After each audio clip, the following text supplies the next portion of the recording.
This video is about soul copies. So I've experienced soul copies for quite a few years, and I didn't really know what it was at first. I just would experience like people showing up, like their spirit. I thought it was their spirit, and I just would experience them right there showing up for some reason, and I'd hear them say things and I'd be like, what's going on? Why are they here? Or just like, I don't know, I just was like experiencing it like this is happening.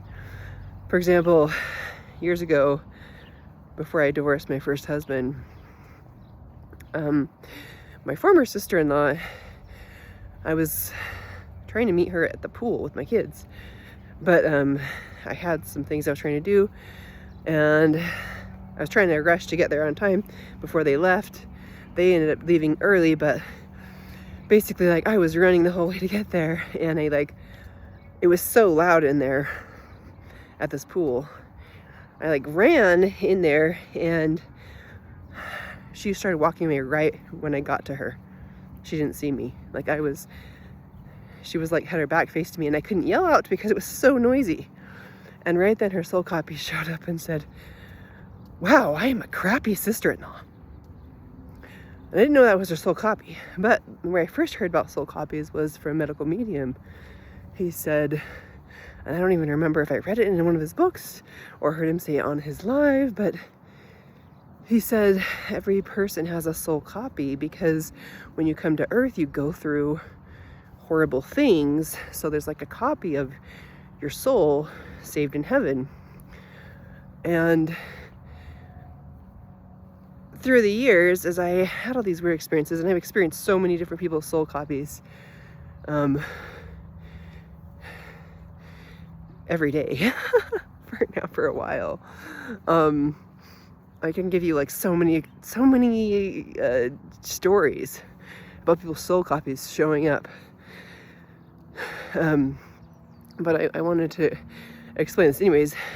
So there's a copy of people's souls left in heaven. Now, I don't really know everything about, like, do those soul copies have ability to influence their actually, like, the person on the earth, like their soul down here? Or that's something I'm still figuring out, like how that works, or like what's the relationship between someone's soul copy and their monad, if you know what a monad is. I'm still trying to understand all that.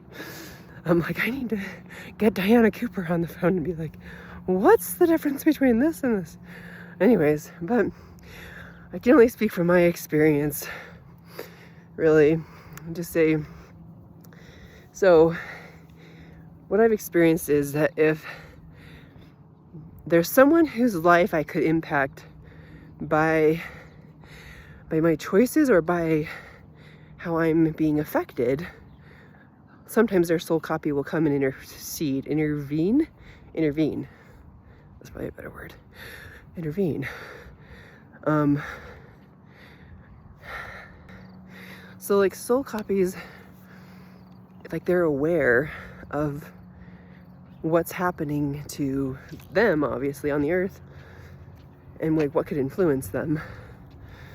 And so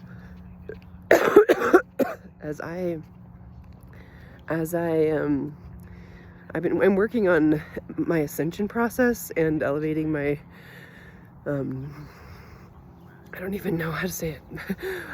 I'm like doing Diana Cooper's videos all the time, and she helps people to ascend. I tune into angels' energies all the time, like every free chance I get that I'm not making a video or taking care of my family.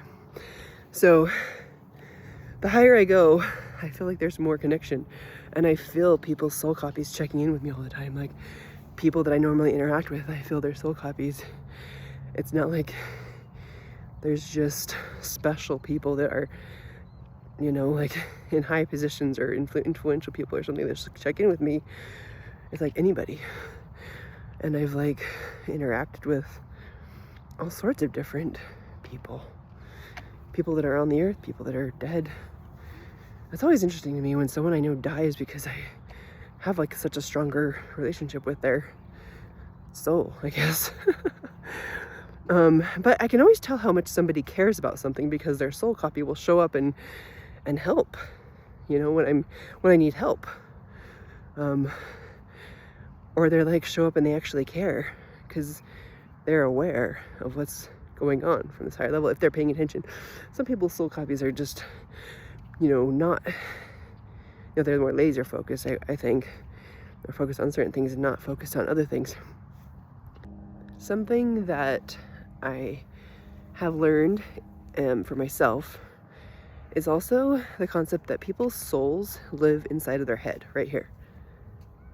And I first heard this from a medical medium and I didn't know if it was true.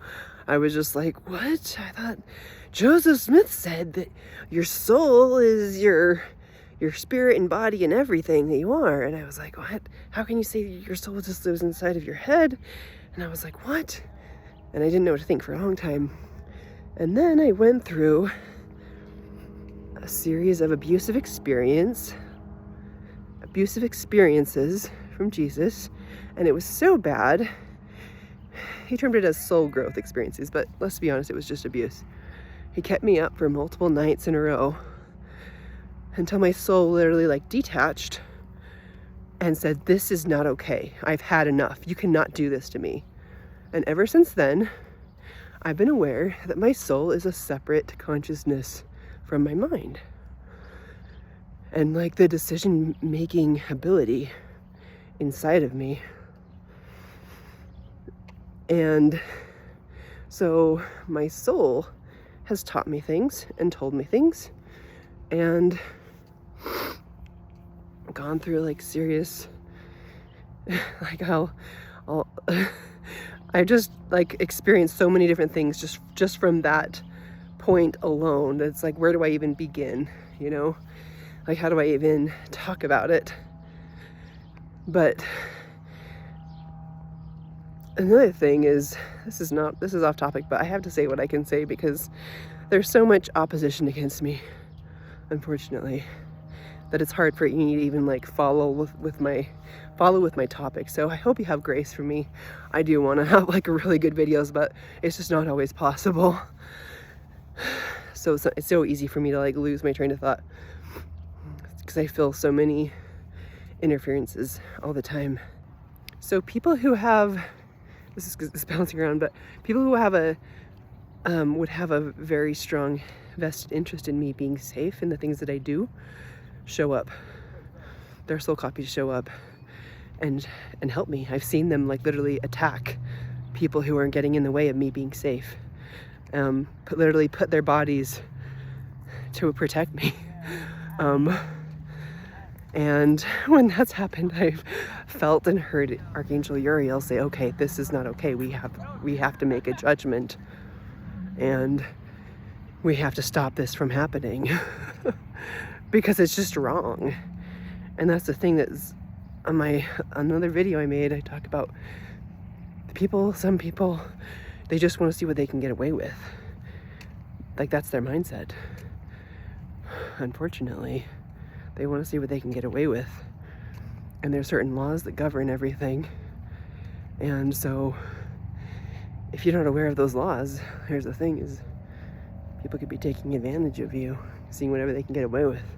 I don't mean people on earth necessarily. What's interesting is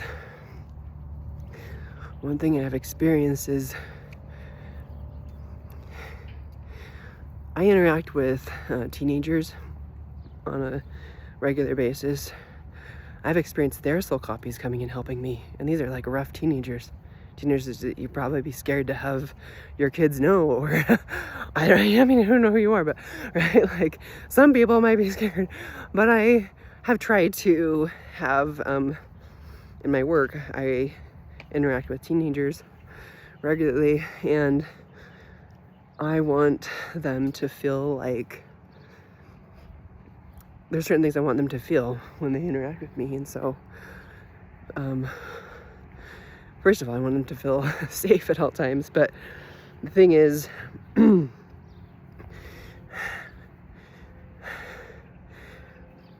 everyone, whether they know it or not, they're looking for the highest consciousness that makes them feel the best. really. People on the earth, they don't know where to find it. But that's ultimately like the orientation everybody has. Whatever they're doing, whatever church they go to or don't go to, or whatever reasons that they've given themselves for doing this thing or that thing, or not doing this thing or that thing, they're looking for the highest consciousness they can figure out that makes them feel the best. So people might not be aware of how their belief system impedes them from experiencing a higher level of consciousness that makes them feel their best, because they're just kind of stuck in a certain pattern.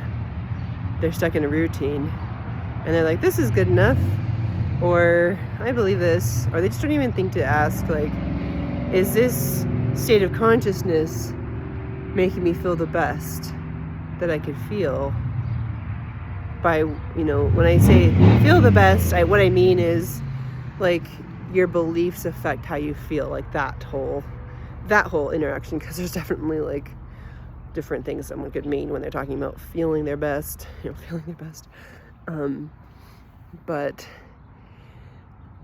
most people don't think about, like, am I part of an organization that's making me feel my best or not? Or like, have I taken on belief systems that I haven't really investigated that aren't making me feel my best?